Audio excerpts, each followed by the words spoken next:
more of an expert in the chain. When you sell a gun and someone gets a permit, then they are listing and recording those serial numbers. So there is quite a lot of tracking for legal sales. Now, the issue we're facing, and it goes back to the trafficking issue. Can I follow up though? Sure. How does one get lost there and they get sold back in Chicago where it's illegal to sell the gun? How does the gun that gets manufactured end up in some criminal's hand? So some of the issues, I mean, some of the issues you're raising, which are ones we're wrestling with, I know folks are looking at the state level as well as at the federal level, are what kind of responsibility should there be on lawful gun owners to keep track of their weapons? And I'll tell you the kind of conversation we've been having. You know, if you have a pheasant rifle, my co-member of Congress said, I might not know for 6 months if it's stolen because I don't use it.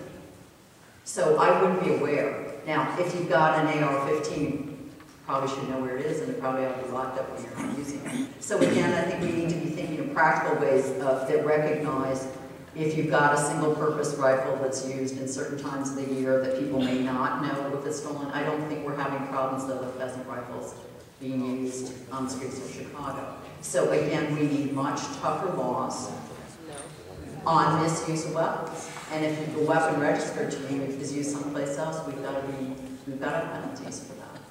I think we do, just in the same way, and then people will be more careful about keeping track of them and locking them up when they're not using them.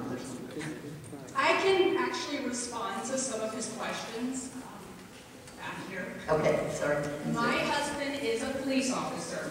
He also owns an FFL, so he is licensed to sell certain guns. And every gun that he sells and or transfers between friends, however that is passed on, has a paper trail behind it. So every gun transaction that has occurred in my house has been legal. Those are not the guns we have to be worried about. It's the guns that are already out on the streets, already in the criminal's hands. The gang members have them.